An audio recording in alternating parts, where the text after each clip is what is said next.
Episódio número 2 do nosso canal sobre a reforma tributária. Hoje o foco será no ato conjunto número 01 da Receita Federal do Brasil, juntamente com o Comitê Gestor do IBS.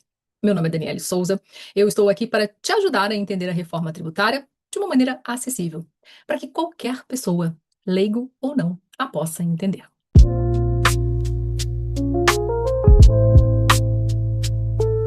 Então, se você quer ficar sabendo como a reforma tributária pode te afetar, e ela vai, se inscreve no canal, ativa o sininho e não perde nenhum vídeo, porque eu estou aqui para te ajudar. Então vamos lá. Hoje é o nosso episódio 02. Já vou compartilhar a tela aqui com a gente, contigo, para a gente falar sobre um tema que está chamando aí a atenção. O ato conjunto da Receita Federal do Brasil, junto com o Comitê Gestor do IBS. Ele trata basicamente sobre as obrigações acessórias. E não adianta você fechar os olhos para ele, porque isso vai sim te afetar de uma forma ou de outra. Então, vem comigo aqui para a gente poder trabalhar essa parte das obrigações acessórias. Aliás, a maior parte de questões e de dúvidas que chegam até mim é se todas as empresas já estão obrigadas ao cumprimento dessas obrigações acessórias e aquele medo grande, não é? Se você vai ter que cumprir ou não com elas. Porque, veja, qual é o principal medo quando a gente fala de obrigações acessórias e o seu não cumprimento? Multa pelo não cumprimento de obrigação acessória. Então, fica aqui que esse episódio vai ajudar a responder essas perguntas. Bom, primeiro a gente vai falar aqui sobre a natureza, né? O foco desse ato conjunto. Foi o primeiro ato conjunto dos dois órgãos, né? Que seria o Comitê Gestor do IBS, pela responsabilidade pelo IBS, e da Receita Federal em função da CBS. Então, basicamente, o que que esse ato traz, né? Ele é um ato normativo conjunto, primeiro, que vai disciplinar essas obrigações acessórias, tanto do imposto quanto da contribuição, né? Que estão sendo criados no ano de 2026, tá? Com base no que a Lei Complementar 2214 trouxe. Então, a gente tem alguma base legal ali que eu coloquei para vocês, né? O que que direcionava para esse ato conjunto, porque a partir de agora, como a gente sabe que o nosso novo sistema tributário, IBS e CBS, caminham juntos de certa forma, né? E quando eu falo juntos, entre aspas, é porque nós temos uma contribuição e nós temos um imposto. Então, algumas semelhanças, sim, mas muita diferença também, né? E qual que é o foco, então, desse primeiro ato? É tratar, né? Organizar como esse fluxo de informações vai acontecer, tá? Para fins de apuração, né? Do IBS, enfim, da CBS, com base no que a gente tem aí para enfrentar. Lembre-se, tá? Não é, aqui eu coloquei, né? Não se trata de um julgamento, é uma compliance para operacionalização. Lembrando que 2026 é um ano teste, tá? E aí nós tivemos, sim, algumas empresas que foram convidadas a participar deste período teste. Então, fiquem tranquilos, 2026 eu falo muito isso aqui, mas 2026 realmente é um ano onde tanto fisco quanto empresários, empresas estão se preparando e se organizando. O novo imposto, o novo sistema tributário, ele é novo para todo mundo e não somente para os empresários. Então, vamos lá, destrinchar e caminhar isso de maneira conjunta que fica mais fácil. A obrigação central do contribuinte é com os documentos fiscais e com a informação correta, né, de todas as operações que ele vai realizar. Lembrando que o contribuinte ele segue sujeito, né, aos outros impostos que a partir lá de 2033 todos serão extintos, né? Nós temos tanto ISS quanto ICMS e as obrigações que esse contribuinte tem em relação a esses dois impostos seguem válidas e o imposto segue devido. Nada mudou em relação a isso por enquanto, né? A gente vai ter lá em 2029, 30, 31 e 32 a redução nos percentuais, tá? Aí sim a gente vai ter uma mudança significativa em ICMS e ISS. Então, até o final de 2028, a gente consegue ficar aí tranquilos, eu diria assim, em relação a essa parte do que vocês já conhecem. E o IBS e a CBS já começando efetivamente aí na fase teste, tá? Ainda que a gente não tenha uma arrecadação. Alguns contribuintes que estão nessa fase teste, eles têm sim que informar.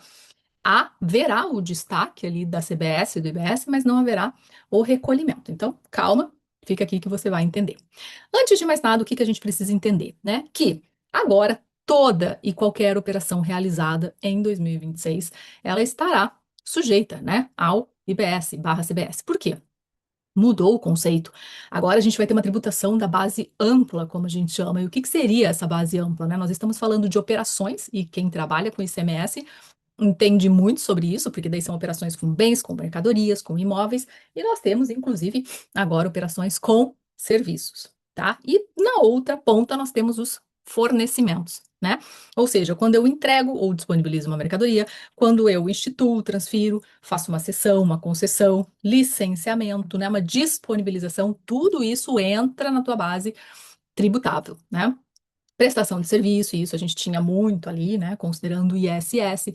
Então, a partir de agora, pense como uma tributação, um imposto, no caso do IBS, que ele é nacional, tá? Ele não é mais estadual ou municipal. E aqui não confundam, e principalmente, né, quem faz provas, estuda, porque eu sei que tem muita gente aqui que estuda para concurso e me assiste, a gente tem que cuidar que a gente tem o que é a competência federal e a competência nacional. Esse imposto não é federal. Esse imposto ele é nacional de competência compartilhada de estados e municípios. Então, cuidem, tá? Questões muito, é, digamos assim, a questão pode te pegar aí dizendo, né, a partir do momento que você tem o comitê gestor, como se ele fosse o responsável pela arrecadação, e não é bem assim. Tá? Ele é responsável pela administração desse imposto ou desse tributo que está sendo criado. Outra coisa também, né, que está sujeita ali aos documentos fiscais, tanto as operações de importação quanto de exportação, sem exceção. Então, tudo o contribuinte precisa, né, demonstrar dentro da tua linha de emissão de documentos fiscais, tá? Sem problema nenhum. Deixa eu só ver uma coisa aqui. Perfeito. Vamos trabalhar então dos documentos fiscais que são aceitos, né? Como assim aceitos, tá? O que está sendo recepcionado pela nova sistemática e ou por esse ato conjunto. Então, a gente tem a nota fiscal eletrônica, que era aquela modelo 55, super conhecida por todos, a nota fiscal consumidor, a nota, aquele modelo 65. Nós temos a nota fiscal de serviço, que é no âmbito de cada município. Nós temos o conhecimento de transporte, quando tem a prestação de um serviço de transporte. Nós temos o manifesto, né, de documentos fiscais, que é o MDFE, a nota fiscal de energia elétrica, a nota fiscal de serviços de comunicação eletrônica, né, e a declaração de conteúdo eletrônico. Então, tudo isso são documentos que já existem e que estão sendo recepcionados pela nova sistemática aí das obrigações acessórias no âmbito do IBS/CBS. Quais são os documentos que foram criados? Aí a gente teve 4 documentos novos criados, que seria a nota fiscal de água e saneamento, que não tinha antes, né? Você tinha sim essas informações, mas não por uma nota fiscal específica. A do gás canalizado, a nota fiscal com as operações com imóveis. E aqui, muita atenção. A gente vai tratar aqui nesse canal, fiquem tranquilos, e na formação alfa, de maneira bem aprofundada, com exemplos, né? Como que vão ficar essas operações com imóveis, porque os imóveis, eles passam a receber como se fosse uma numeração, né? Para poder fazer a data de corte ali em relação aos valores que vão ser considerados depois para fins de venda desse imóvel. Então, fiquem atentos aqui que essa nota fiscal das operações com imóveis, ela é muito importante também. E nós temos a declaração de regimes específicos, que é a famosa DERI, cada um chama de uma forma, né? Ainda estamos carinhosamente chamando de DERI. Que ela faz o quê? Ela vai ser destinada a regimes muito específicos. Nós temos o financeiro, nós temos a saúde, nós temos seguros, tá? E a versão 1.0, que é uma versão demo, ela já está disponível para utilização, tá? Então, são esses os 4 documentos novos que a gente vai estar utilizando aí no âmbito do IBS, né, do Imposto, e da CBS, tá? Então, vamos em frente. 2026, essa é uma regra estratégica, né? Eu abri o nosso encontro aqui, o episódio 2, falando sobre isso. É um ano de teste, ou seja, não vai ter o efetivo pagamento, o desembolso, tá? Você até vai ter ali destacado e automaticamente esse valor volta para ti, que é o efeito financeiro zerado, tá? Então, ela vai ser meramente informativa, tá? Não tem o efeito financeiro desde que as obrigações acessórias estejam sendo cumpridas. E aqui é um ponto importante. Por quê? Quando o regulamento sair, e isso não é agora, né? Hoje nós estamos gravando esse vídeo dia 25 de abril, nós não temos ainda o regulamento, Ele com certeza deve sair, eu acredito muito aí até semana que vem, no mais tardar, na 1ª de maio. O que acontece com a publicação do regulamento? Primeiro, que com certeza ele vai sofrer diversas atualizações, né? Até ele, de fato, até o final do ano, acredito eu. Mas isso é uma aposta minha. Quando o regulamento vier, o que que a gente vai ter? A gente vai ter aquele prazo que a gente conta, né, para daí sim começar a ter validade no cumprimento das multas tributárias, tá? Mas por enquanto, falando de imposto, a gente não tem pagamento, tá? Só que não tem o pagamento e não terá o pagamento da multa se você estiver cumprindo com a obrigação acessória. Então, se você é uma empresa que já foi selecionada para teste, está na versão demo, já está utilizando o sistema, siga fazendo essas informações para não ter problema. Se você é uma empresa que não está selecionada para teste e você não é uma empresa do Simples Nacional, você vai ter que começar a cumprir com essas obrigações acessórias também, tá? E se não quiser levar multa do prazo da publicação do regulamento, se eu não me engano, são 4 meses que eles colocam ali, né? A partir do quarto mês, então seriam 3 meses, os 90 dias, e no quarto você já passa a ter a multa caso não esteja cumprindo, né? Vamos só confirmar que vem assim, mas acredito que sim. Então, o que que nós temos aqui para quem está cumprido e entregando todas aquelas declarações que eu falei? A gente tem uma apuração meramente informativa, né? Sem cobrança. Ela é uma condição obrigatória, tá? Para todas as empresas, exceto Simples Nacional, e sem efeito financeiro. Ou seja, o CBS, né? A contribuição e o IBS, o Imposto sobre Bens e Serviços, não precisam ser pago, tá? Então, isso é algo que vocês precisam ter em mente, tá? Não tenham medo. Usem o sistema, testem o sistema, deixem erros acontecer, né? Corrijam os erros. Este é o momento, porque a partir do ano que vem, erros não vão ser aceitos, né? Ou seja, você vai ter realmente essa penalidade, você vai ter a cobrança do ICMS, do IBS, numa proporção muito pequena, mas vai ter, e da CBS também.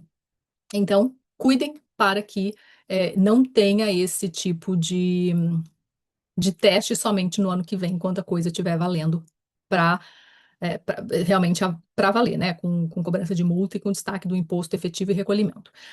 Quais são as penalidades, né, e a transição? Então, aqui, o que que a gente fala? Eu chamei de fase 1, 2026, né, como um sandbox tributário, ou seja, quando a gente tem uma apuração informativa sem pagamento do ano de 2026. Pode ser que você tenha uma multa tributária pelo descumprimento, mas recolhimento do imposto, obrigação principal, aqui eu estou dizendo, não vai ser, não vai ter pagamento. Obrigação acessória, vai ter penalidade? Sim, pelo teu descumprimento. Qual o descumprimento? Não entregar a declaração. Dani, entreguei errado. Corrige. Entrega errado, mas corrige, mas entrega, né? Então, isso é o que eu posso falar para vocês. Depois vem a fase 2, que é uma adaptação progressiva, né? Que é quando aqui, ó, tá vendo a fase 2? Você passa a ter uma integração de dados, correção de falhas operacionais. Por isso que nós estamos com as empresas em teste, as empresas que foram selecionadas, os contribuintes e as empresas que se habilitaram, né, foram convidados a participar e toparam o desafio.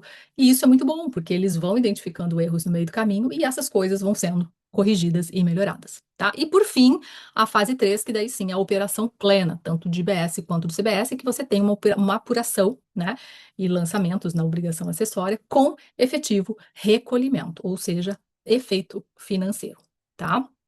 Tem ali, então, o que a gente chama de período educativo, tá? Esse regime de tolerância aqui nesse ano de 2026. Depois, nós podemos chamar também que o foco 2026 é não arrecadatório e ele é mais para teste, uma estratégia do quê? De entender como tudo isso vai funcionar daqui para a frente, tá? Então, vamos lá. Convivência com o sistema atual, por quê? O que eu falei lá na frente, lembra? ICMS, ISS, PIS, COFINS, continua existindo e estão sendo cobrados normalmente. Fase de transição em paralelo ali, né? Em 2026, o novo sistema roda simultaneamente com esse atual. Então, o sistema teste aqui do CBS e do IBS é um sistema paralelo. Ele está indo simultaneamente, tá?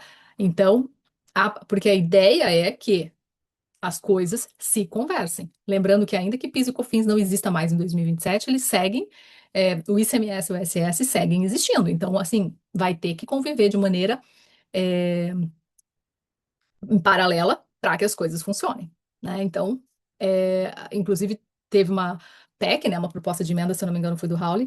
Foi do Raul? Acredito que sim. Depois eu confirmo a informação. Onde ele queria antecipar né, a entrada de 100%, porque em 2027 já temos 100% da CBS, mas não temos 100% do IBS. E aí é um pouco de loucura pensar nisso, porque existe uma série de outras questões envolvidas, principalmente quando a gente fala em ICMS e ISS. Então, a gente tem que também pensar nesse processo de transição para ambos os lados, tá? Isso não se trata apenas de fisco, isso se trata também de benefício, né, para o contribuinte que está neste processo de transição. A gente tem aí muitos créditos, a gente tem muitos benefícios, uma série de outras coisas que pincelam, né, e que precisam ser olhados com mais atenção. Aqui eu trouxe os dispositivos, né, da lei complementar que estão sendo esclarecidos por este ato conjunto número 1. Então, lá, quando a gente fala sobre base direta, né, no artigo 60, os parágrafos 2º e 3º, que ele diz onde autoriza tanto a Receita como o Comitê Gestor a disciplinar obrigações acessórias. Então, tá aqui o dispositivo que está esclarecendo ou regulamentando este ponto da lei complementar. No 35, parágrafo 2º, ele fala de uma implementação gradual, ou seja, ele prevê a transição progressiva, tá? E chama ali de sandbox tributário, né? Ou seja, uma apuração meramente informativa. O 480 da lei complementar 214, ele fala da competência operacional, né? Que daí fala sobre o ato, lista quais são esses documentos válidos, né? Criando as outras notas que eu comentei contigo, água, saneamento, gás, né, dos imóveis, e a DRE, que é, não vou nem falar DRE, falar DERE, né, que é a do Declaração dos Regimes Específicos, né? Então, tudo isso também está sendo criado. E aí, o que que nós temos ali, né? O que que esse ato, de certa forma, resolve? Ele testa esse IVA dual, ou seja, né, como que eu posso trabalhar esse IVA dual, né? Ou seja, eu vou ter um sistema atuando de maneira simultânea e paralela, enquanto as outras coisas seguem acontecendo do outro lado, como sempre aconteceram, e com um recolhimento, com arrecadação em relação aos impostos já aí postos existentes, né? Então, a gente tem que entender, né, e é importante que a sociedade, né, contadores, advogados, esse é um momento que os contadores têm um ponto e um peso importante aqui, porque vão auxiliar as empresas a organizarem todos os seus bancos de dados, a fazerem toda uma classificação com base nos seus estoques, né, enfim, para ter o quê? Um dado fiscal que vira um ativo estratégico. A gente tem um erro operacional, pode virar um risco futuro. Então, vamos testar 2026 para não ter erros futuros que podem custar muito mais caro a partir de 2027. Tá? Então, eu sempre falo isso, né? Não, é melhor você errar numa fase de teste do que você errar numa fase efetiva, né? Então, brincando e trazendo isso, né, para o pessoal do concurso, que eu sempre digo, o momento da gente errar e da gente se estrupiar são os simulados, que são as simulações reais de uma prova. Enquanto que o momento de você daí fazer as coisas certas é no dia da prova, no dia D, de fato, né? Então aqui é a mesma coisa, 2026 é o ano para você corrigir, para você errar, para você tentar se adaptar a esse sistema e corrigir eventuais falhas depois dali para frente, tá? Bom, então aqui eu trouxe um pouquinho, né, de um resumo do que o ato conjunto faz, né, e o que a lei complementar estaria estabelecendo, mas só para não ficar muito extenso ainda o vídeo, é só realmente regulamentando tudo que estava ali na lei complementar, né, no que tange às obrigações acessórias, tá? Então, era isso que eu queria trazer para vocês nesse episódio de hoje, né, o episódio 2 do nosso canal aqui. Não esqueçam de se inscrever, tá? Clica ali, curte, comenta, compartilha, me ajuda a ajudar vocês. Vocês sabem que a gente em breve aí vai ter a formação alfa, né?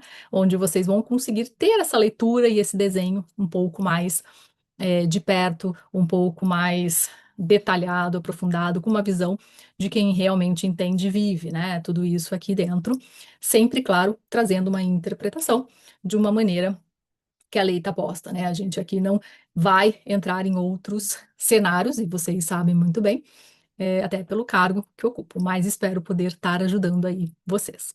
Encontro vocês no nosso próximo vídeo. Tchau, tchau!